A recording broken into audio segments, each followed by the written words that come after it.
Bonjour messieurs, bonjour à tous. Aujourd'hui, Christophe va nous parler d'un sujet ô combien d'actualité pour le renouvellement spirituel. Euh, le thème, c'est de la spiritualité personnelle à la collective. Alors le titre initial, c'était spiritualité personnelle et proposée par chacun. Bon, c'est un petit peu loin. Mais effectivement, il y a un hiatus, enfin moi j'ai l'impression, alors je pense que c'est ce dont il va nous parler Christophe, un peu justement entre des spiritualités qui se vivent de manière extrêmement personnelle, individuelle, je dirais, et en fait le caractère collectif de la spiritualité nécessairement, puisque c'est lié à notre espèce, et notamment au travers du mot religion, dont une partie de l'étymologie nous vient du verbe relier. Christophe, je te cède la parole. N'oublie pas d'ouvrir ton micro. Alors, vous m'entendez? Oui, Allô? oui, oui, oui, oui, je t'entends, mais j'avais coupé mon micro, donc toi, tu m'entendais plus. Vas-y. Ça roule. Alors, donc, d'une spiritualité personnelle à la collective. Alors, moi, je suis plutôt parti sur, du coup, le processus qui renvoie en fait de la création d'une spiritualité personnelle à une spiritualité collective. Donc, on va voir si tout ça, ça colle, mais normalement, ça devrait faire l'affaire. Quand on parle de spiritualité, on pense souvent à aller en chercher une prête à l'emploi, parmi celles déjà présentes dans la collectivité. Or, quelle que soit sa spiritualité vers laquelle vous vous dirigez, elle a d'abord été conçue par un procédé que je vais essayer d'explorer dans cette présentation. Donc, on va parler des spiritualités collectives. Commençons par explorer ce qu'est une spiritualité collective, celle dont on entend parler, celle que l'on peut rejoindre, celles qui ont un nom, celles qui font référence juste à l'invocation. Une spiritualité collective est une spiritualité connue et reconnue comme telle. Elles arrivent avec leur réponse au mystère de la vie, prêtes à l'emploi, et fournissent un ensemble de croyances plus ou moins cohérents qu'il est difficile de remettre en question. D'autant plus lorsque nous avons été élevés avec. Être né avec, inculqué par ses parents et sa collectivité, empêche souvent de s'en rendre compte, mais une spiritualité collective est souvent bien moins homogène que cela n'y paraît. Si les adeptes utilisent bien tous les mêmes réponses pour répondre au mystère, ces réponses peuvent être interprétées différemment. Cela donne lieu à des tabous, des questions qu'il ne faut pas poser pour éviter la discorde. Les spiritualités collectives s'attachent donc plus à des critères visibles et cachent les discordances sous le tapis. Mais c'est également le cas pour les profanes, depuis l'extérieur, car ils s'en tiennent souvent à des critères visibles, matériels, tels que la tenue vestimentaire, les signes, les mots, la langue, les constructions, les traditions, pour reconnaître l'adhésion à l'une ou l'autre des spiritualités collectives, pour ne pas dire religion. Or, est-ce que l'adoption de ces signes suffit à bien définir ce que l'on appelle une spiritualité collective? Ces critères matériels sont davantage d'ordre religieux plutôt que spirituel. Certaines spiritualités collectives proposent des procédures d'adhésion plus ou moins complexes, quand d'autres ne proposent rien. Est-ce que ce type de rituel répond bien à un besoin spirituel ou est-ce juste qu'un mécanisme de vassalisation? Est-ce que c'est la spiritualité qui demande une forme de baptême ou est-ce une exigence matérielle et grégaire?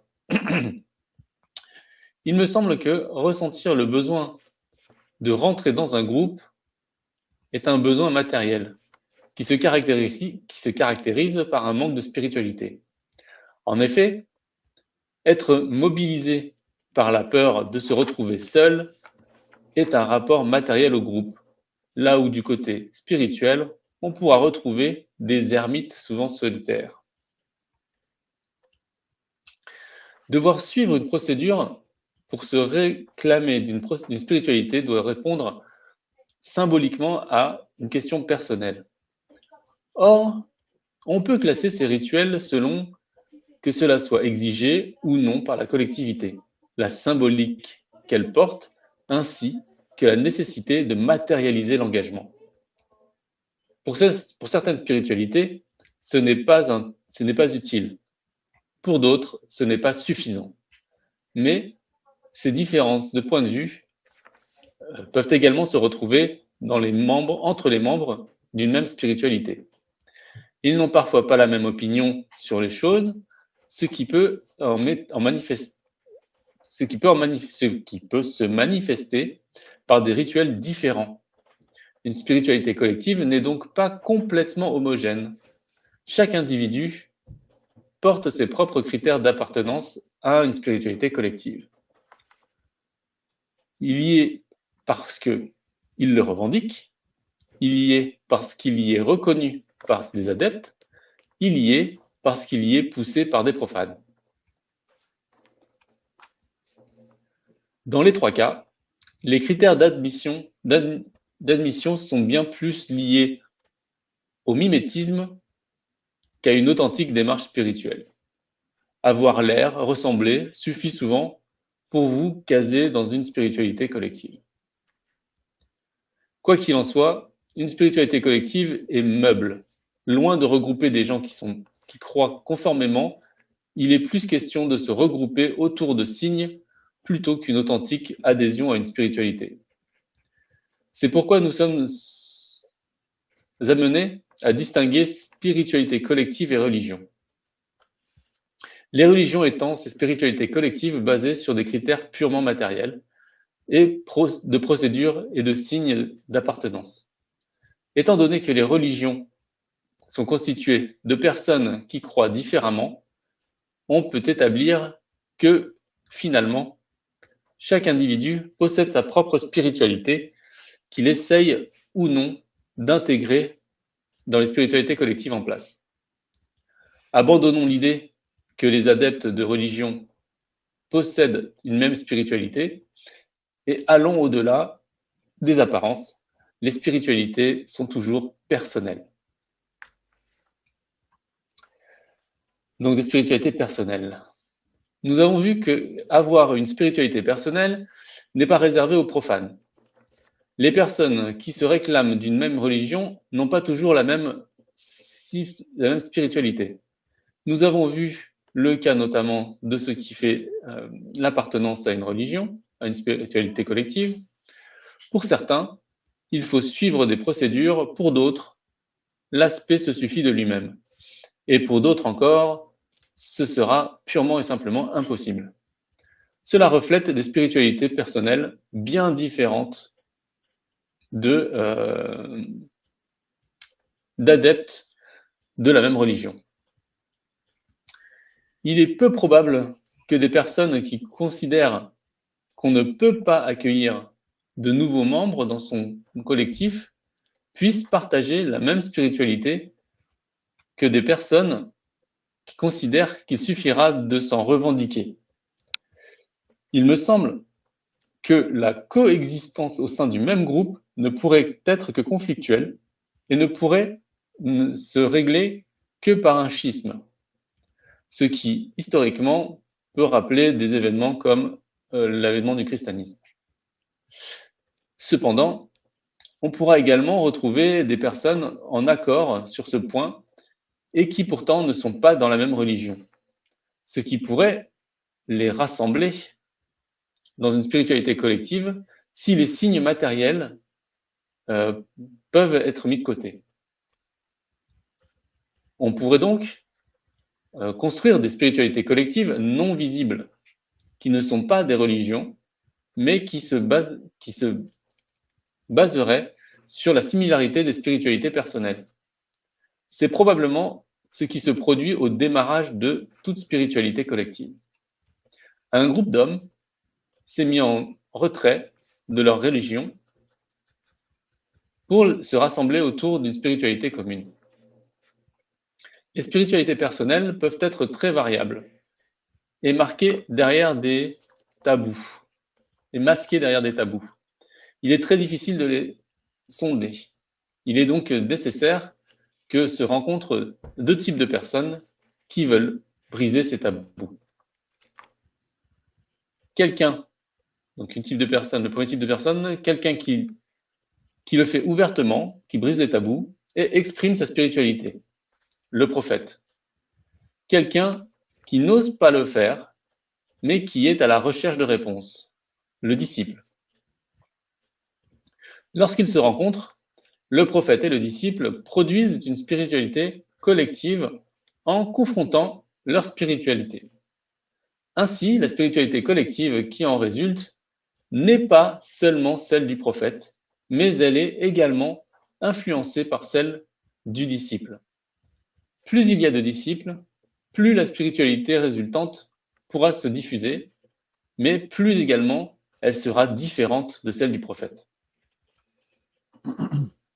Au fil du temps et de l'éloignement du prophète, cette spiritualité collective devient de moins en moins compréhensible, et celle-ci devient de plus en plus attractive, et de plus en plus de monde s'en revendique à tort ou à raison, jusqu'à ce qu'arrive le moment où apparaît des critères matériels d'appartenance, ce qui signe le démarrage de la religion, et finalement le début de la chute de la spiritualité collective dans le matériel.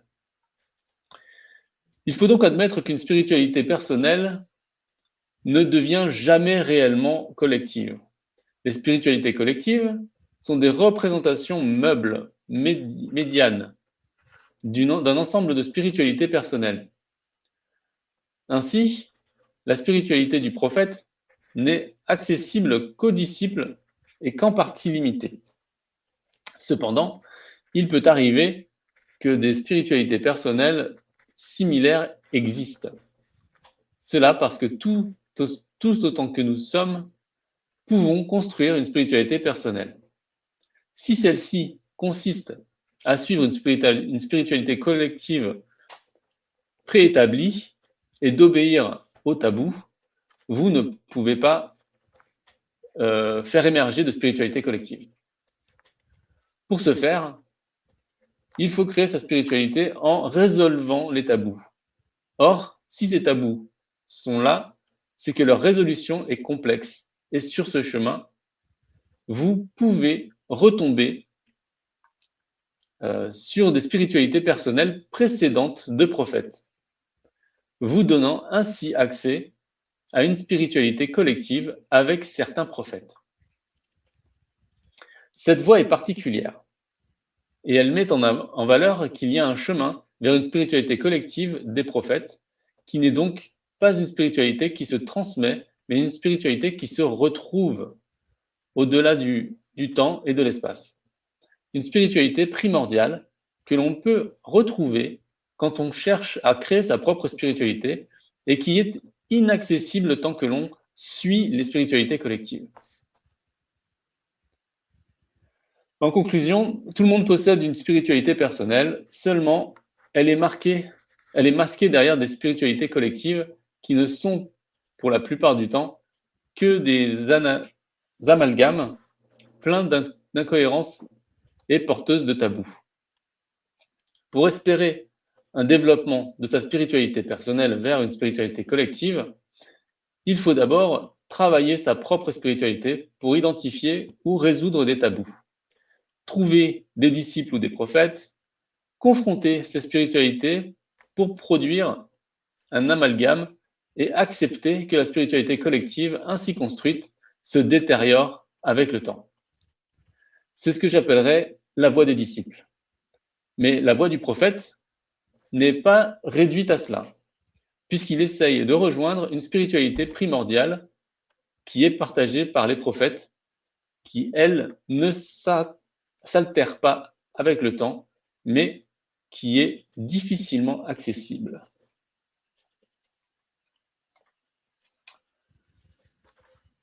Voilà. Merci Christophe. Alors j'avoue que sur la fin, c'était un petit peu difficile à suivre, hein. Enfin, moi j'ai eu du mal à suivre sur la fin en tout cas.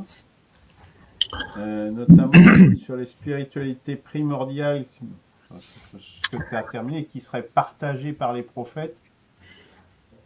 Ouais, enfin, voilà, puis comment on passe de la spiritualité personnelle à la collective, j'avoue que c'est un petit peu flou. Bon, j'ai essayé de prendre des notes, mais je ne sais pas si les autres partagent. Originel.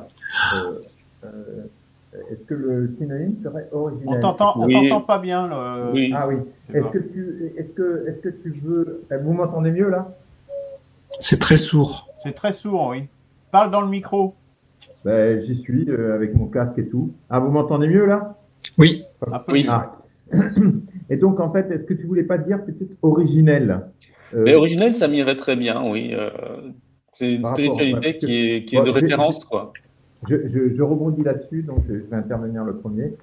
Voilà, effectivement, les prophètes se réclament toujours des origines, en fait. Ils se réclament quand ils font leur intervention. En gros, ils disent, voilà, peuple, vous êtes détournés de la voie de Dieu. Hein. Bon, je prends les prophètes juifs en particulier.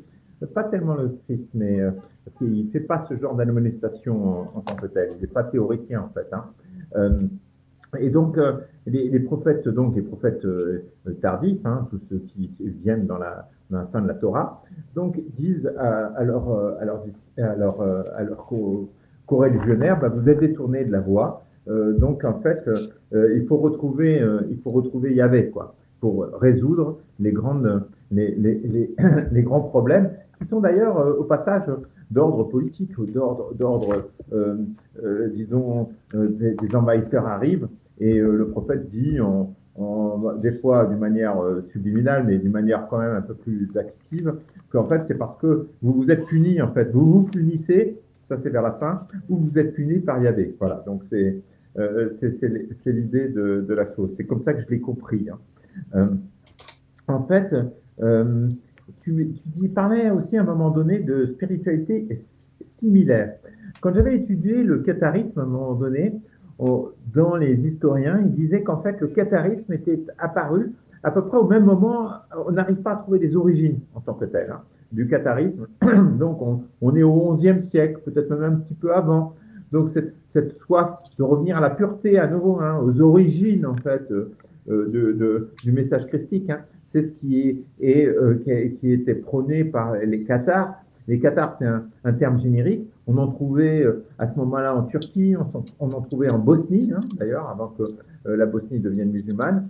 On en trouvait donc en Lombardie, on en trouvait donc évidemment aussi en Albigeois et le grand sud-ouest français. Donc voilà, effectivement, il y a des fois des airs du temps qui font qu'on ait en fait une sorte de spiritualité collective, mais ancrée dans différentes régions. C'est comme ça que je le vois. Par contre, je dirais donc effectivement que de spiritualité collective, eh bien, pour pouvoir passer à la religion, eh bien, il faut passer par le sacrement. C'est comme ça que je le comprends. Je ne sais pas si tu l'as dit d'une manière aussi précise que ça, ou un sacrement ou des dévotions collectives, où chacun se reconnaît effectivement en un prêtre qui va dispenser ou qui va organiser la cérémonie en fait. Hein. Donc voilà, c'est là qu'on arrive vraiment à la religion avec des rites très codifiés, hein, avec évidemment tu parlais des habits de sacrement, mais c'est très codifié aussi dans le judaïsme et ça le devient effectivement dans le christianisme aussi. Alors, quand le prophète intervient, eh bien, il y a un point, je pense que tu as oublié de dire, c'est qu'un prophète n'intervient pas dans un abstrait. Il parle, en fait,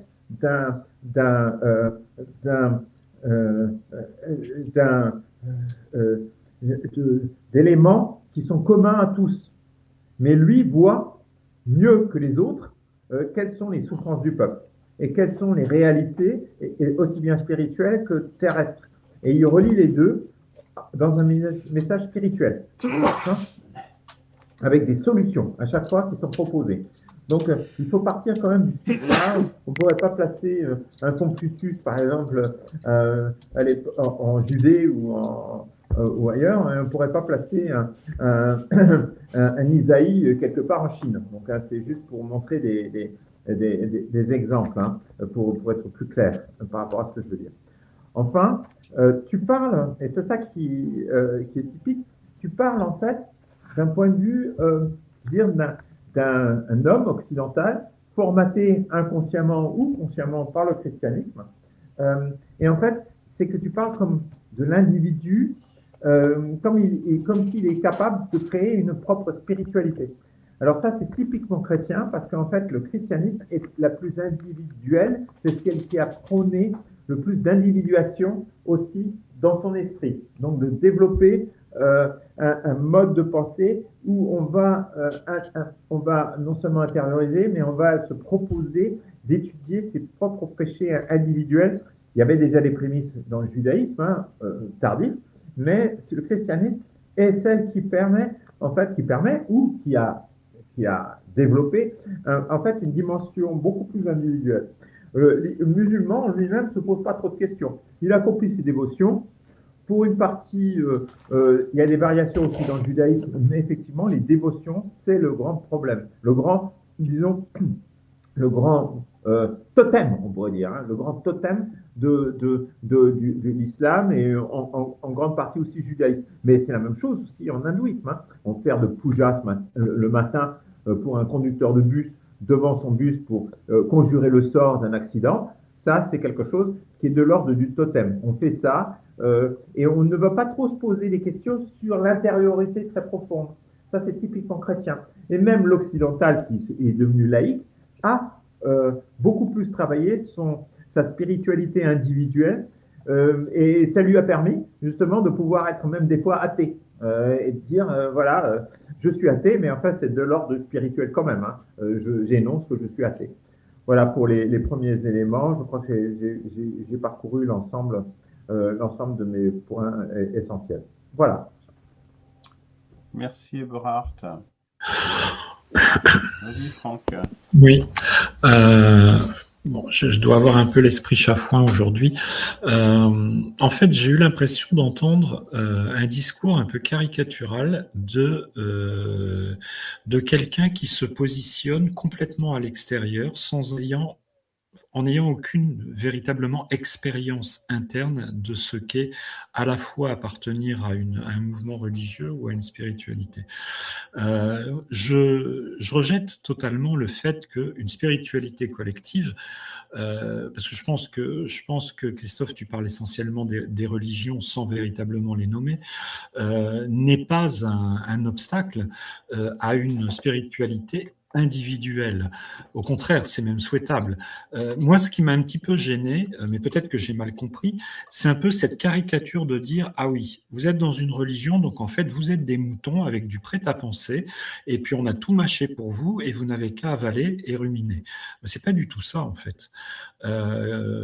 J'avoue que même si j'ai une attirance entre guillemets vers effectivement une étude de la Torah et du judaïsme, ça n'empêche absolument pas d'avoir finalement un point de vue personnel et de confronter ces points de vue personnels qui peuvent être l'objet de débats infinis. D'ailleurs, le Talmud en est un parfait exemple, où en fait on peut ne pas être d'accord, mais il y a un travail de recherche, un travail d'introspection, et c'est ça qui est le plus important. Et il ne s'agit en aucun cas finalement d'avaler finalement ou de renoncer à toute réflexion personnelle, donc à toute spiritualité personnelle, par rapport à quelque chose qui serait bétonné, dogmatique, auquel il ne faut pas toucher. En fait, j'avoue que c'est cet aspect qui m'a un petit peu gêné, et c'est pour ça que je parle un peu de ressenti un petit peu caricatural à travers cet exposé. Euh, pour moi, il n'y a pas véritablement d'opposition entre une spiritualité collective et une spiritualité individuelle, dans la mesure où finalement chaque individu au sein d'une spiritualité collective peut développer justement sa compréhension, sa propre compréhension des choses. Alors, le rapport à l'autre est important, c'est ce qui fait justement la richesse du dialogue, et c'est ce qui permet de faire avancer les choses. Et dans ce cas-là, je ne vois pas de point négatif. Euh, et même si l'on prend des cas extrêmes, hein, si on prend l'exemple du Bouddha, par exemple, qui s'est peu à peu détaché de l'hindouisme pour finalement se concentrer tout son enseignement sur des points très précis, qui étaient l'origine de la souffrance, l'origine de la souffrance, tout ça, bien, en fait, on s'aperçoit que même sa démarche personnelle a fait l'objet finalement d'une réunification de beaucoup de disciples, ce qu'on appelait la Sangha, qui ont partagé son enseignement sans forcément abdiquer toute réflexion personnelle, mais au contraire pour l'enrichir et pour finalement en faire quelque chose d'extrêmement vivant. Et moi, ce qui m'intéresse à travers la spiritualité collective ou la spiritualité individuelle, c'est de justement garder cet esprit vivant, garder cet esprit critique et ne jamais finalement renoncer devant une soi-disant autorité qui nous imposerait du prêt-à-penser au final, du prêt à croire, du prêt à penser. Voilà. De toute façon, je pense que dans le domaine de la spiritualité, le mot croyance est un mot extrêmement dangereux. Il est préférable d'essayer de savoir plutôt que de croire. Mais bon, ça c'est peut-être une autre approche.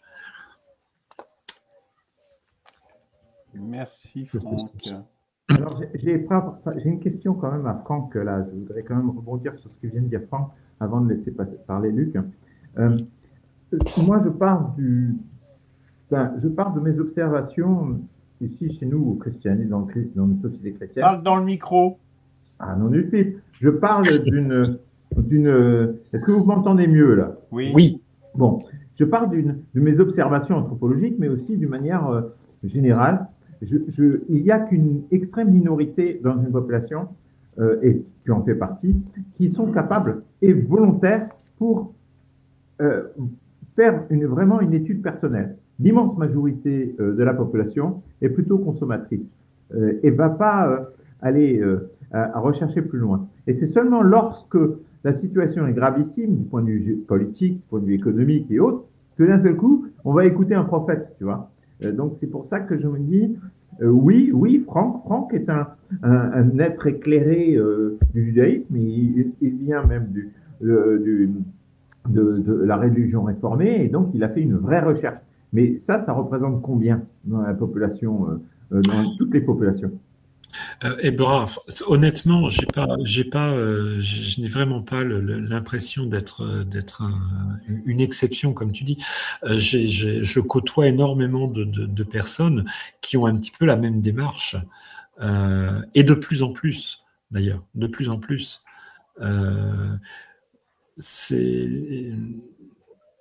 Après, voilà. Après, je n'ai peut-être pas un regard suffisamment élargi pour, mais je n'ai pas la sensation, je n'ai pas le sentiment, ni la prétention d'ailleurs, d'être un électron libre, hein, ou un poisson volant, comme disait Audiard, hein, c'est pas la majorité du genre, mais voilà, non, je pense que c'est un devoir aussi pour toute personne prétendant appartenir à un courant religieux ou un courant spirituel, de s'interroger, même à travers les rites. Hein.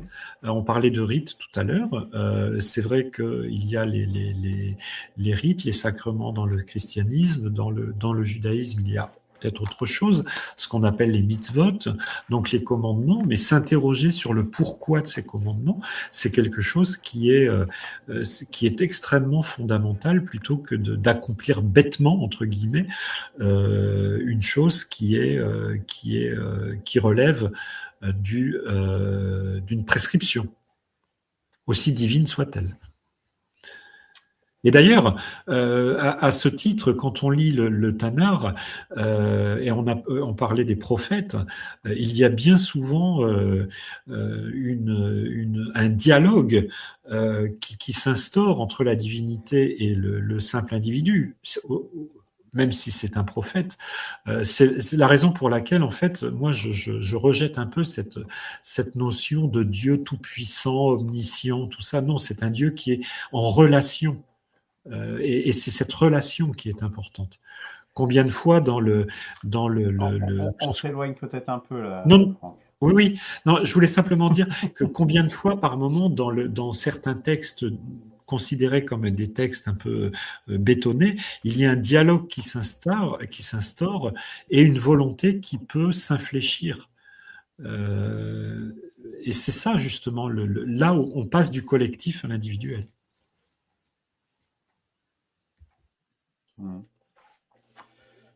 Ok. Alors, sur spiritualité collective et religion, ce dont parlait, très un signe d'égalité, un peu Franck. Moi, je dirais que la religion, c'est quand même plutôt, moi, ce que j'appellerais ça, une ligue d'intérêt. Hein, pour réinscrire dans le réel, dans la réalité, dans une ligne d'intérêt collectif, hein, notamment, dont la cohésion du groupe est la première. Justement. Faire qu'il y ait un groupe qui soit uni et qui soit uni par l'esprit, surtout, hein, et par l'âme, hein, si on peut dire.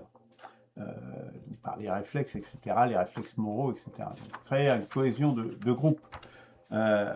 Et puis, du coup, par voie de conséquence, avoir, et ça revient à notre définition de la spiritualité, une forme de sérénité au quotidien. Je pense que ça, c'est quand même fondamental dans la transition, je dirais, spiritualité collective, religion, religion avec un dogme qui se fige, je dirais, qui se fixe, tout du moins, justement pour permettre cette collectivisation de manière plus aisée et la plus homogène possible.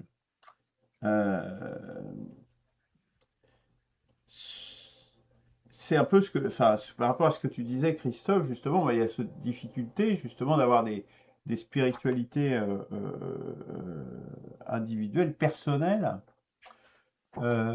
Comment les rendre collectives? Parce que c'est également un besoin humain. Je pense que c'est ce besoin, justement, c'est ce qu'on vient de dire là, le fait d'avoir une cohésion, de vivre ensemble, hein, pour le coup, hein.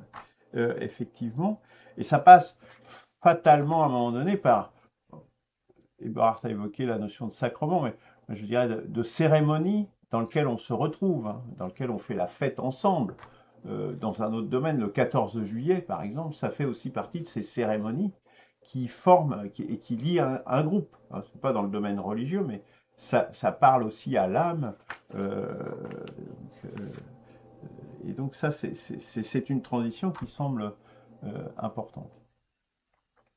Tu parlais à un moment donné aussi, je rebondis, sur des spiritualités personnelles qui étaient similaires, qui existaient. Bon, j'ai bien aimé ce qu'a dit a enchaîné Eberhard.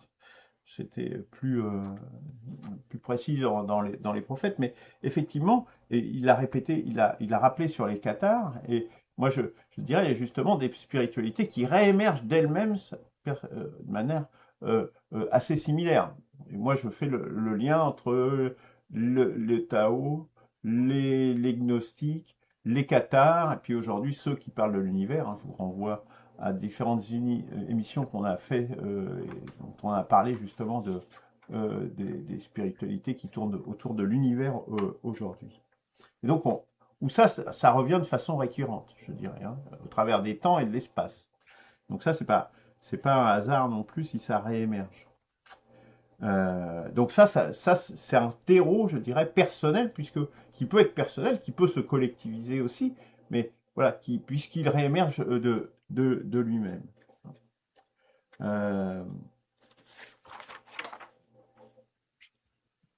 donc ces cérémonies, ces rituels, alors voilà, je pense qu'il y a vraiment une différenciation lorsque effectivement, entre spiritualité collective et religion, lorsqu'il y a une forme de, comme tu as parlé, de tabou et de totem qui se mettent en place, un dogme vraiment important, et dont, et je dirais, au travers des rituels de vassalisation, hein, je crois que tu as employé les rituels d'adhésion et de vassalisation, je crois que tu as employé le terme, Christophe, effectivement, pour moi, là, c'est vraiment le marqueur, je dirais, qui fait que c'est plus toi qui adhère à une spiritualité, parce que la spiritualité, par définition, me semble-t-il, pour moi, on doit y adhérer de façon personnelle et pas forcément sous une forme d'influence, justement, du milieu, de façon très oppressive, comme on peut le rencontrer dans certains milieux, et notamment ces rituels, et en particulier les rituels de mutilation, dont on a fait une émission il n'y a pas si longtemps,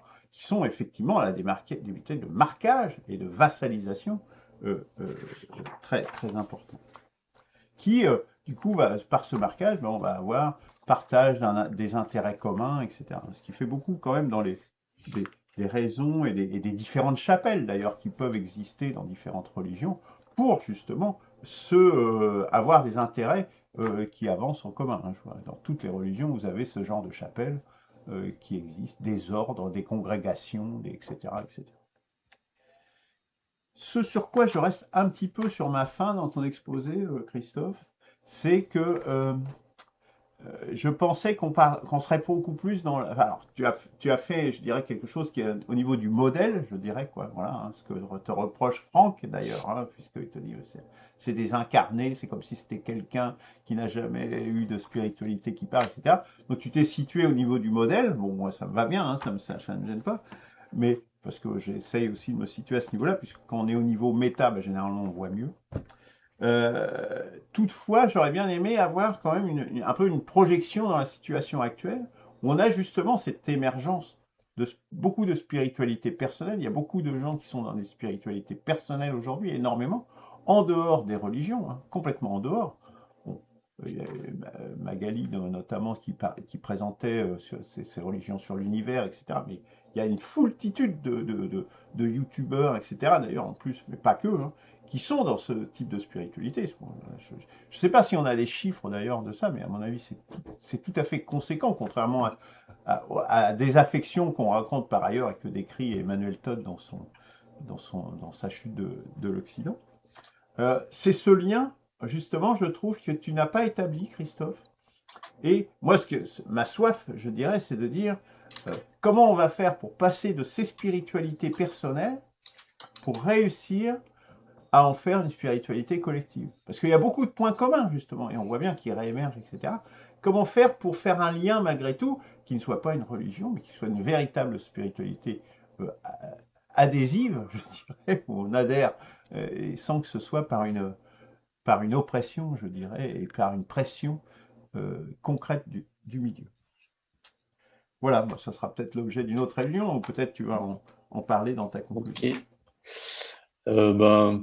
Je vais reprendre depuis le début. Difficulté sur l'émergence de la spiritualité collective. Oui, c'est vrai que bon, je suis allé très vite, comme à mon habitude. Moi, je suis parti du principe que les nouvelles spiritualités personnelles qui devenaient des spiritualités collectives étaient des spiritualités qui répondaient à des tabous qui étaient installés précédemment dans des religions.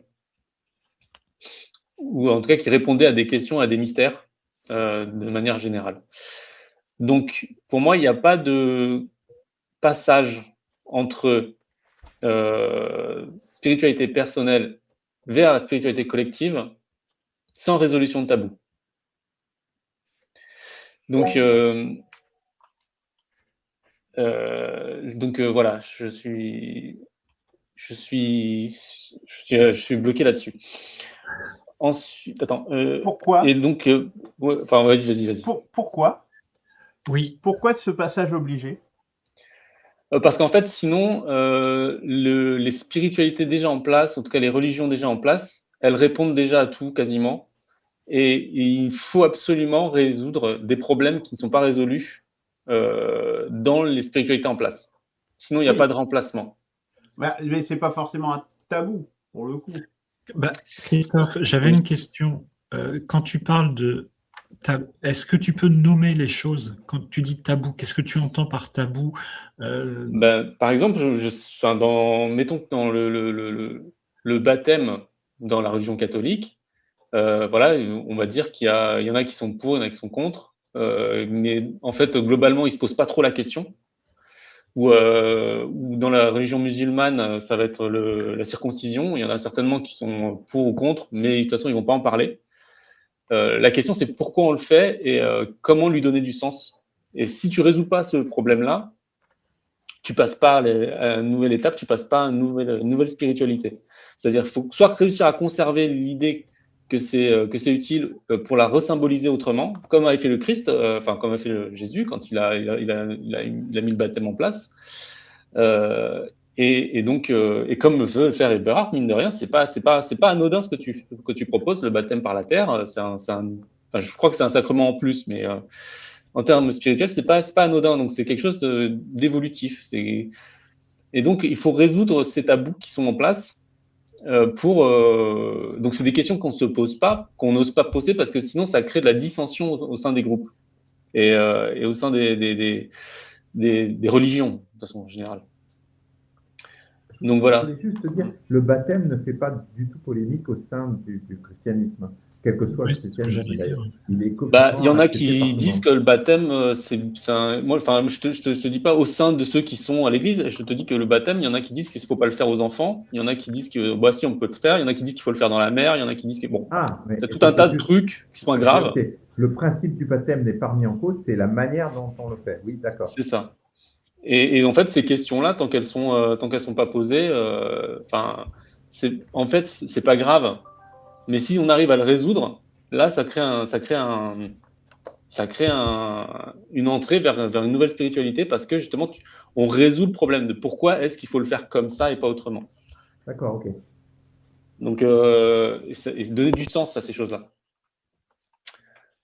Et je pense que tu vois, Jésus, lui, il savait ce qu'il voulait quand il a mis en place. C'est pas Jésus en plus, je crois, c'est Jean-Baptiste. Mais enfin, voilà, il y a tout un tas de trucs qui font que, bah, voilà, aujourd'hui, tu vois, il y a des questions qui ne se posent pas et on préfère pas les poser parce que c'est ça qui fait qu'en fait, on comprend de moins en moins les religions, pourquoi on fait les choses, qu'on les abandonne, en fait, tout simplement. Parce qu'il y a de moins en moins de sens, puisqu'il y a de plus en plus de variétés. Enfin, c'est un peu compliqué. Mais voilà. Ensuite, pour la spiritualité primordiale, bah, ça revient, oui, exactement ça, Eberhard.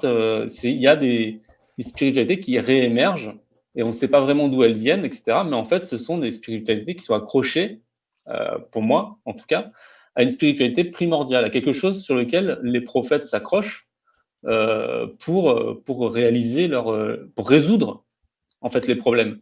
C'est que si les choses sont comme elles sont, c'est qu'il y a une raison et que cette raison, elle existe, elle préexiste. Et il faut juste trouver la réponse.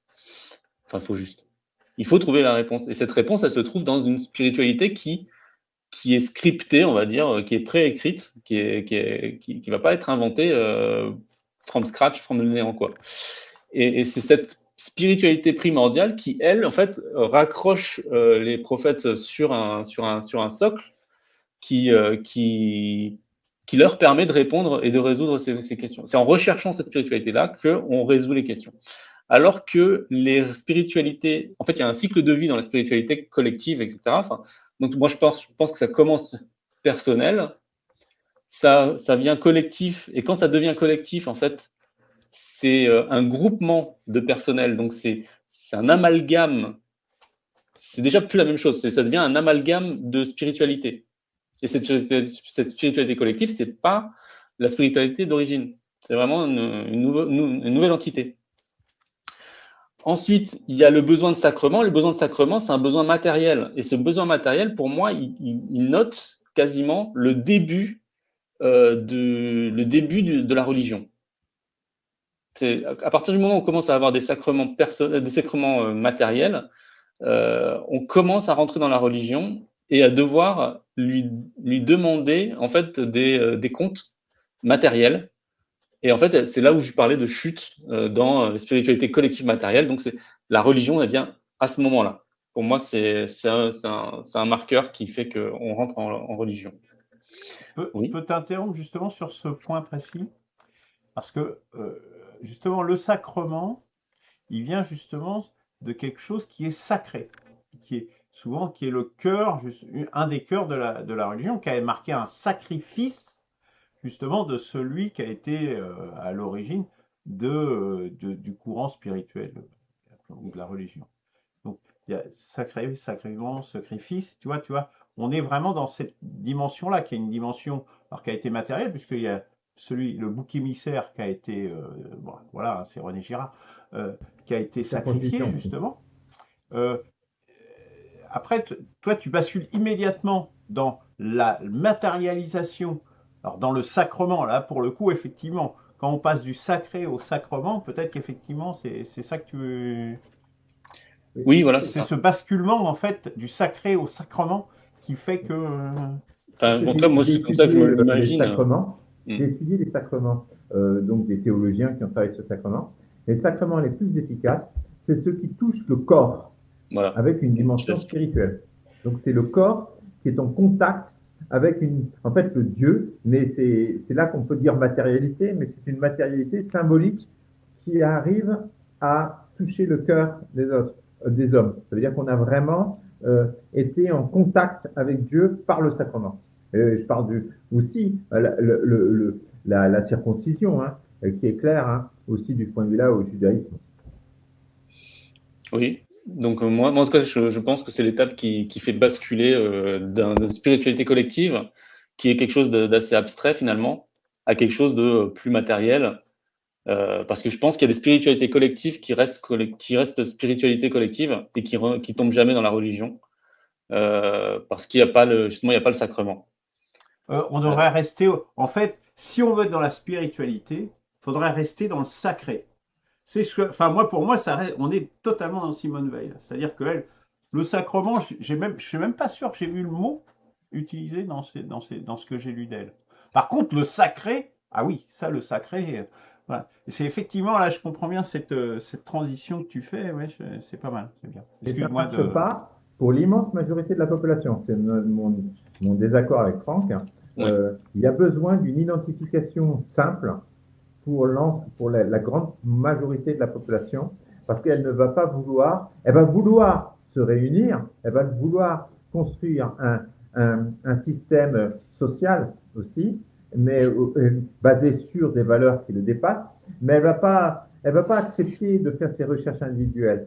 Elle va accepter ce qui est dit par le prêtre et l'accompagnement. Donc l'accompagnement et l'éclaircissement de la volonté divine, parce qu'en fait, chaque fois, vous voyez, je fais une action d'évangélisation sur le marché. Je suis sûr que je suis seul à faire ça. Et donc, je rencontre, là, ce matin même, hein, sur le marché, je rencontre des dizaines de gens et j'essaye de leur apporter le fruit de mes recherches, mais l'immense majorité vont se retirer de ça parce qu'ils disent « Oh là là, il va m'entraîner où là ?»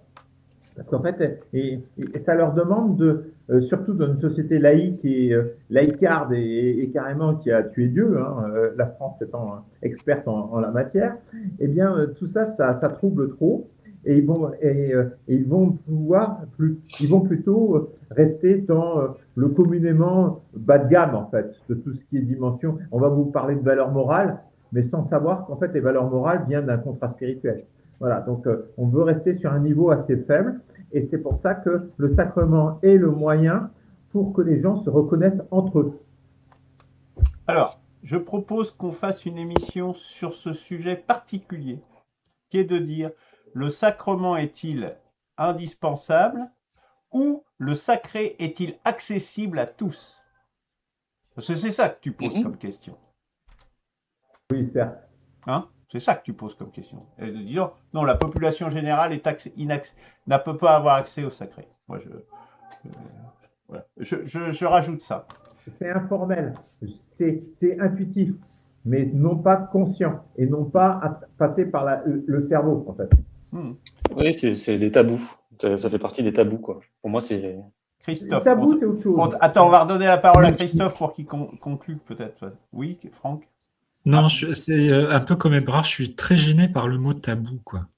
Pourquoi tabou? Parce que c'est des choses dont on ne peut pas parler. Les gens s'en vont. Un tabou, c'est quelque chose dont on parle pas. C'est pas la définition du très, tabou. très ouvert. Ouais, attends, comment il s'appelle celui qui a introduit le terme tabou et totem? Tabou et totem, Roland Barthes. Et avant même. Freud. Non, Totem et tabou, c'est Freud. Lévi-Strauss. C'est Lévi-Strauss. Ah, oui, enfin, Lévi-Strauss, au moins dans les populations. Les tabous, c'est vraiment ce qui est proscrit à être dit. Donc ça veut dire que c'est interdit. Tandis que le tabou, tel que tu le comprenais, tel que tu l'expliquais, c'est incapacité à pouvoir à l'énoncer ou à vouloir peut-être le développer, alors que c'est pas interdit de le faire. Tu vois, c'est comme ça qu'il y a une différence là. Voilà. De définition du tabou. Ben alors, je ne saurais pas quel mot utiliser, mais... Moi, j'ai noté pour ça, problème que ne résout pas les religions existantes. Moi, j'ai plus noté ça comme truc, plutôt que le terme tabou. Christophe, vas-y. Ouais, pour terminer, donc je disais pas. Enfin, moi, je mettais pas d'opposition entre spiritualité personnelle et spiritualité collective et religion. Pour moi, c'est un processus qui est fluide, c'est-à-dire qu'il y a les trois niveaux qui existent, c'est-à-dire que ça peut se mélanger, c'est-à-dire qu'on peut être dans religion, avoir une spiritualité collective, on peut avoir une spiritualité personnelle aussi. C'est pas incompatible. Je dis juste qu'il y a des gens, voilà, comme Ebrard le dit, qui vont chercher le prêt-à-fait, le prêt tout fait, et qui vont pas aller plus loin, quoi, et qui vont être embêtés ensuite par les réponses qu'ils n'ont pas sur les questions qui se posent, quoi. Et donc ils vont pas chercher, ils vont essayer de pas réfléchir. Donc on est dans le dogmatisme aussi. Voilà, et ensuite, et je comprends qu'il manque un exemple concret sur de nos jours. Qu'est-ce que ça veut dire et à quoi il faut répondre? C'est une vaste question. Est-ce que tu veux qu'on réinscrive une émission sur ce thème aussi? Parce que moi, je pense on peut essayer. On peut essayer. On peut essayer. Je pense que c'est effectivement là, tu as traité le modèle, je dirais. Puis essayons de voir comment on pourrait le transposer de nos jours. Parce que c'est quand même aussi ça, moi je dirais, c'est ce qui m'intéresse dans le cercle en premier lieu, ce qu'on a fait, tout ça. Mais vraiment, comment aujourd'hui réinstancier de la spiritualité, c'est vraiment ça qui m'intéresse, sachant qu'il y a ce terreau qui existe quand même. Et c'est pas un terreau, c'est vraiment un terreau très large, beaucoup plus large que le reliquat chrétien. Après, j'ai une petite réflexion sur ce que vient de dire Christophe. Il faut faire attention, Christophe. Ce n'est pas forcément très adapté de penser qu'une personne peut accomplir des gestes ou recevoir des sacrements sans forcément avoir conscience. On n'a pas accès à l'intime de l'âme de la personne. De dire à cette personne, finalement, elle fait des choses, mais elle ne réfléchit même pas, elle ne comprend même pas ce qu'elle fait, on n'en sait rien. On n'est pas à la place de la personne. J'étais très touché, même si je ne suis pas j'ai un petit peu, comme je vous dis, quitté le monde chrétien, mais j'ai lu certains auteurs qui m'ont beaucoup touché, et en particulier une petite, je pense qu'il doit être cher à Eberhard, c'est Thérèse de Lisieux, qui avait écrit des choses très très belles sur ça, en disant mais on ne peut pas juger une personne sur ce qu'elle pense ni sur ce qu'elle fait. On n'a pas accès à l'intime de son âme. Il faut faire attention à ça. Oui. Mais je dis que c'est masqué. La spiritualité personnelle est masquée, donc on ne sait pas. On ne sait pas tant que c'est pas prononcé, etc. Donc, je comprends. Après, il y a des gens qui disent clairement que ça leur fait pas plus que ça.